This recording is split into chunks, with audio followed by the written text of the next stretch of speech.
General वाली बहन बेटियों के साथ गलत नहीं होता है? SC ST वाले नहीं गलत करते हैं क्या? अब आप बताइए, हम लोगों के साथ गलत नहीं होता है? कैसे कैसे मंजर आने लगे हैं, गाते गाते लोग चिल्लाने लगे हैं।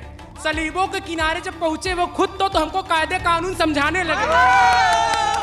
तो ठीक है, बाकी तब भी शोषण होता था, अब भी शोषण होता है, और गरीब पिछड़ा दलित का बेटा आज भी भूखा सोता है। जनरल कैटेगरी में इतना हाई कट ऑफ जाता है, उसके बाद भी इतना ज्यादा टफ कंपटीशन है। इसका मतलब ये समझ आता है कि इसका मतलब ये है कि पढ़ना नहीं चाहते हैं। पढ़िए, पढ़ेंगे तभी बढ़ेंगे। ये हो गया है कि शिक्षा में भी पॉलिटिक्स घुसने लगी है। सबसे खराब चीज ये हो रही है। आज रुपया 92 होने वाला है। आप ट्रंप के साथ नेगोशिएट नहीं कर रहे हैं। UN का रेलेवेंस खत्म हो रहा है। आप उस समाज का एक स्टेटस इमेजिन करके देखिए कि जिसको 0% पे एडमिशन दे रहे हैं तभी सीट खाली चली जा रही है। लोगों के पास इतना मौका भी नहीं कि वो अपीयर हो पाए। सोचो, दलित से भी बुरे हाल है आज हमारे परिवारों का। छीन ली सारी नौकरियां, छीन ली सारी नौकरियां हमसे आरक्षण के नाम पर। जान भी लोगे क्या हमारा भी UGC के नाम पर? हम लोग यहाँ पर अभी मौजूद हैं और आप लोग सब युवा हैं। मान लीजिए UGC अभी नहीं है, मान लेते हैं UGC अभी नहीं है, आप लोग सब युवा हैं, पढ़े लिखे हैं, तो मेरा सवाल सिर्फ ये है कि केंद्र में बैठी मोदी सरकार, यूपी में आपकी योगी सरकार है, डबल इंजन की सरकार चल रही है। आप लोग क्योंकि युवा वर्ग से संबंधित हैं, आप लोग युवा हैं, आप लोग कितने सेटिस्फाइड हैं सरकार के काम से? और अगर सेटिस्फाइड हैं तो वो कौन से काम हैं जिनसे आप सेटिस्फाइड हैं? ह्यूमन डेवलपमेंट इंडेक्स देखने की 3 चीज़ होते हैं: एजुकेशन, हेल्थ और एक्सेस टू रिसोर्सेज। एजुकेशन में आप देखिए कि क्या हम चल रहे हैं, क्वालिटी एजुकेशन सरकारी स्कूल में क्या दिया जा रहा है। हेल्थ में देखिए, अगर मैं अपनी गांव की बात बताऊं तो वहाँ पे हेल्थ सर्विसेज फैसिलिटी है ही नहीं। कहाँ से हो? I am from Bihar itself. और आप एक्सेस टू रिसोर्सेज की बात करें तो रिसोर्स तो देखिए कितना इनकम इनइक्वालिटी बढ़ रहा है। आप अगर अडानी ग्रुप के वो देखिएगा किस तरह बढ़ रहा है तो वो देखते रह जाएगा, आँख खुलता रह जाएगा। लेकिन इनरोलमेंट रेशियो को देखिए कि स्टूडेंट कितने पढ़ने में जा रहे हैं तो आँख कम हो जाएगा। यार क्या हो रहा है हमारे देश का? इस देश को आप बोल रहे हैं कि हम विश्वगुरु बनने वाले हैं। विश्वगुरु ऐसे बनेंगे, हम पानी पर बांटेंगे, हवा पर बांटेंगे। वोट दिया आपने इससे पहले? नहीं, मैं इस बार 18 साल का हुआ हूँ। अच्छा, अब वोट देंगे? हाँ। क्या सोचा है? अब वोट उसी को देंगे जो काम करेगा। कौन? वोट कैंडिडेट देख के देंगे कि कौन काम कर रहा है, कौन नहीं। अभी तक के जितने भी मोदी गवर्नमेंट ने काम किए हैं, सेटिस्फाइड? बहुत अच्छे भी काम किए हैं। और जैसे कि बेटी बचाओ बेटी पढ़ाओ प्रोग्राम लाए हैं, सूर्य घर योजना लाए हैं, उसके बाद उन्होंने बहुत सारे प्रोग्राम्स लाए हैं। लेकिन उसके साथ बहुत सारे ड्रॉबैक्स भी एक गवर्नमेंट की होती हैं। आप कोई भी सिक्के के एक पहलू को नहीं देख सकते, दूसरे पहलू को देखना पड़ेगा। आज रुपया 92 होने वाला है। आप ट्रंप के साथ नेगोशिएट नहीं कर रहे हैं। UN का रेलेवेंस खत्म हो रहा है। आज आप मीडिया को देखिए, वहाँ पे बोलता है कि इंडिया को मिल गया परमानेंट मेंबरशिप। जो स्टूडेंट पॉलिटिकल साइंस नहीं पढ़ा वो ऐसे समझता है। तो कैसे आप क्या दिखा रहे हैं? What are you going to do with that propaganda which have been propagated by the news reporters itself? News वाले चैनल जो है सारे खरीदे जा रहे हैं, देश में प्रोपागेंडा फैलाया जा रहा है। इसका एजुकेशन से क्या रिलेशन है? जनता कैसे पढ़ेगा? आज दिल्ली का AQI क्या है? मैम, देश का डेवलपमेंट उसी तरह पता चल जाता है कि लेना है हम लोग को, एयर प्यूरिफायर लेना है, पानी पीना है, वाटर प्यूरिफायर लेना है। बताइए, ये सब चीज़ें हमारी बेसिक नीड्स हैं। अब इसके लिए हमको अलग से चीज़ें खरीदनी पड़ रही हैं, तो ये तो गलत बात है ना। सरकार इस पे काम टैक्स किस बात का दे रहे हैं मैम? मैम, हमारे तो एक देश पे एक जोक है कि एक राजधानी का CM जो AQI को IQ बोल रहा है, उसको बोल रहा है कि टेम्परेचर है, बारिश होगी तो घट जाएगा। तो इससे पता चल जाता है उनका एजुकेशन लेवल कितना हाई है। जब उनका विक्टिम कार्ड नहीं हो रहा था तो लेजिस्लेचर में वो जाके रोने लगती हैं, कोई ऐसी महिला है। तो इससे हम दिमाग लगा सकते हैं कि कैसे लोग हैं और कैसा देश का प्रशासन है। ये देश का दुर्भाग्य है कि इतने पढ़े लिखे लोगों में ऐसे लोग आगे निकल के आते हैं और चीफ मिनिस्टर बनते हैं। जहाँ पॉल्यूशन के खिलाफ लॉ बनना चाहिए था, वहाँ जब ये हम लोग को बांटने के ऊपर लॉ बन रहे हैं। बताइए, ये कौन सी बात है? एनवायरमेंट प्रोटेक्शन लॉ बना है, फलाना ढिमकाना बहुत सारे लॉ बना है। एग्जीक्यूटिव क्या कर रहा है? बैठे हुए हैं। स्टूडेंट को डाइवर्ट करने के लिए कानून लाया गया है। क्योंकि हम लोग अभी हम लोग बात कर रहे थे कि हमको स्वच्छ पानी चाहिए, स्वच्छ हवा चाहिए और हमको एजुकेशन सिस्टम बेहतर चाहिए। आज हम लोग यहाँ पे प्रोटेस्ट कर रहे हैं, रोल बैक के नारे लगा रहे हैं, UGC roll back, UGC roll back. अब हम लोग इसी में फंस गए हैं, तो उनसे कोई मुद्दे की बात ही नहीं कर रहा है, इसीलिए कानून को लाया गया है। जो मुद्दे हैं वो शायद भूले जा चुके हैं, भुलाए जा चुके हैं।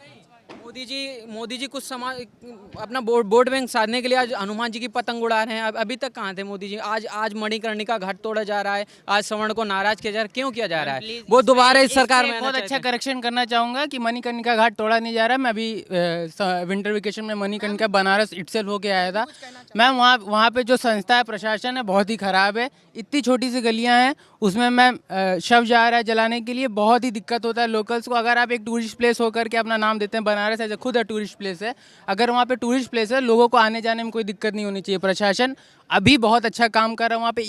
5 फीट की ये गलियाँ जिसमें से लोग आ भी जा रहे हैं, जा भी रहे हैं, गाड़ियाँ भी जा रही हैं, शव भी जा रहे हैं, तो बहुत अच्छा मोटिव है कि उसको तो लेकिन जो लोग वहाँ लोकली रह रहे हैं उनका क्या? मैम लोकल्स, अगर वहाँ पे प्रशासन अच्छा काम करता है तो लोकल्स को पहला तो जो वहाँ पे जॉब मिलेगा, कुछ चीज़ें बढ़ेंगी। कब मिला? कॉरिडोर बना? मैम दुकान, कॉरिडोर बना? मैम दुकानें बनेंगी। बनी, पहले बनी। मैम पहले तो अंदर काशी विश्वनाथ जब डेवलप हुआ था तब किस किस को रोजगार मिला जो आपके वहाँ के लोकल लोग थे? तो मैम अगर आप ये चाहती हैं कि आप खुद का, मैं बता रहा हूँ कि आप जाएं और आप मुश्किल से बाहर आए, मुश्किल से अंदर आए, ये आप चाहती हैं? अच्छा ये बताओ, जो काशी विश्वनाथ में अब प्रसाद मिलता है वो कौन सी कंपनी को उसका टेंडर मिला है? मैम अडानी। अमूल को टेंडर दिया है? अमूल को मिला है? अमूल वाले प्राइवेट जो अपने जो वहाँ के मेन जो इतने सालों से जो लोग प्रसाद बनाते आ रहे थे या फिर जो वहाँ के लोकल लोग हैं उनका तो रोजगार ही नहीं है, और जितने बाकी हैं सब गुजरात से आके बैठ गए। तो ये भी तो जरूरी है, अगर ये चीज़ देखा जा रहा है तो प्राइवेट कंपनीज का तो है। तो मैं फिर मैं यही कह रही हूँ ना, डेवलपमेंट जो लोकली डेवलपमेंट होने की बात है वो कहाँ है? मैम लोकली डेवलपमेंट तभी होगा जहाँ पे जगह मिलेगी, जगह बढ़ेगी, कुछ रिसोर्सेज निकलेंगे तभी। आपको अभी जो कॉरिडोर बना है काशी विश्वनाथ के बाहर वो भी बड़ा हुआ है, पहले से पहले कितना संक्रिय था, बड़ा हुआ है। वहाँ जो लोकल लोग हैं, वो जो वेंडर्स हैं जिन्होंने दुकानें खोली हैं, अपनी नई नई दुकानें खोली हैं, वो किसकी दुकानें हैं? मैम तो पता नहीं। ये मेन मुद्दा है कि वो बाहर से जो आए हुए हैं, गुजरात से कुछ व्यापारी हैं। वेलफेयर स्टेट का भी तो है मैम, अगर आप ये लोकल डेवलपमेंट नहीं है।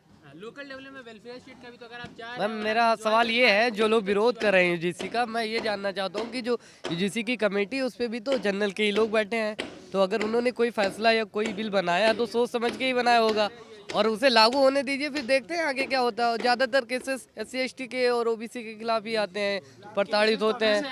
केसेस अभी करना क्यों है मैम? ऐसे लॉ को लागू उसमें दिल्ली हाईकोर्ट ने जजमेंट भी दिया, उसमें अमेंडमेंट दिया है कि आप केवल जातिगत शब्दों प्रयोग करने से आपको जेल नहीं भेजा जाएगा। ये चीज़ सर हैं, कुछ बोलना चाहते हो?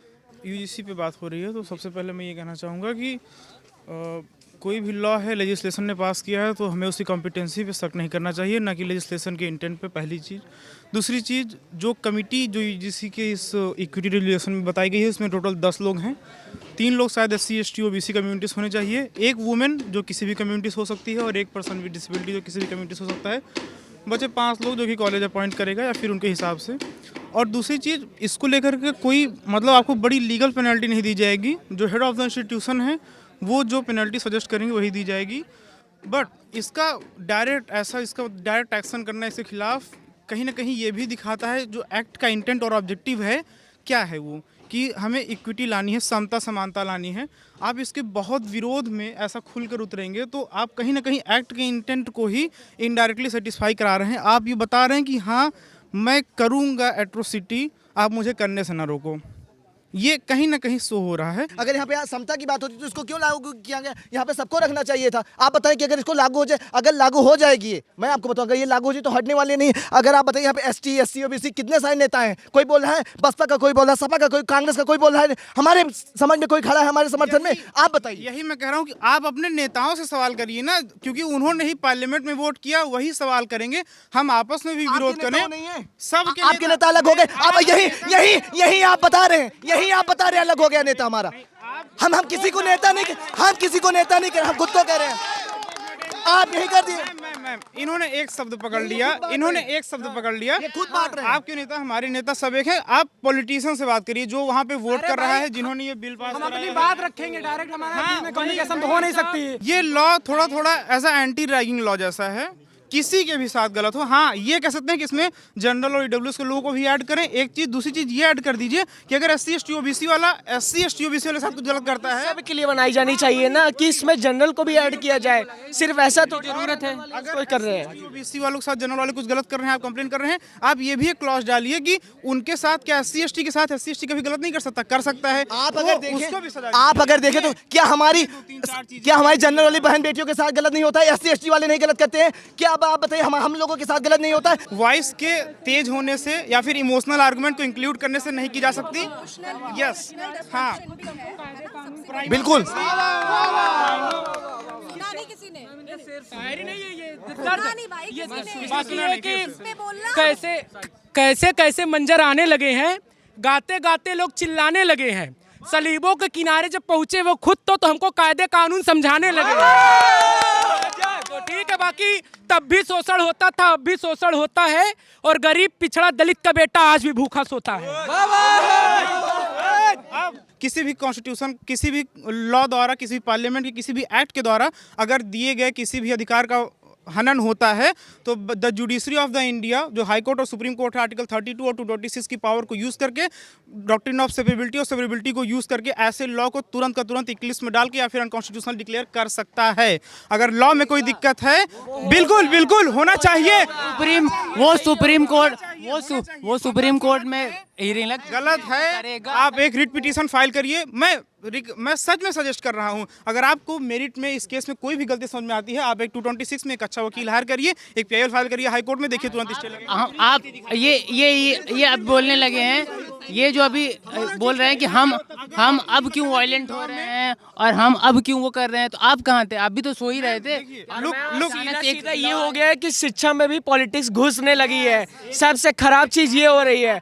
और मैं ये कहूँगा कि ये जो प्रयागराज की पावन धरती है, यहाँ पे कभी ना धर्मवाद हुआ है, ना कभी जातिवाद होगा, और ये कभी नहीं होगा। हम भी यहाँ पे ST SC OBC सब के साथ घुल मिल के रहते हैं, सब भाईचारे के साथ रहते हैं।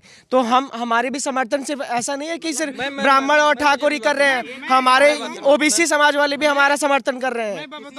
मैं यहाँ पे किसी सुनो एक सेकंड रुकिए, विशेष वर्ग को पहले से विलेन बना देना, और उसके बाद हम किसी भी, मैं स्पेशली अभी यहाँ पर मैं जा रहा था, पास बाई कर रहा था, जूनियर्स हमारे मुझे बुलाया। मैं यहाँ न जनरल की साइड से बोल रहा हूँ, न SC ST साइड से बोल रहा हूँ।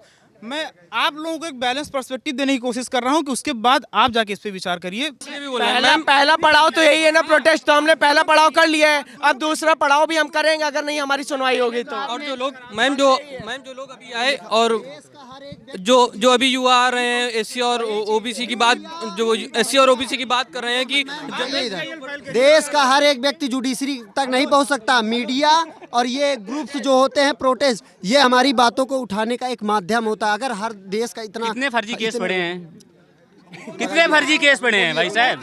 एक असली केस भी तो करो, इतने फर्जी पड़े, आप एक सही मुद्दे पे भी तो करिए।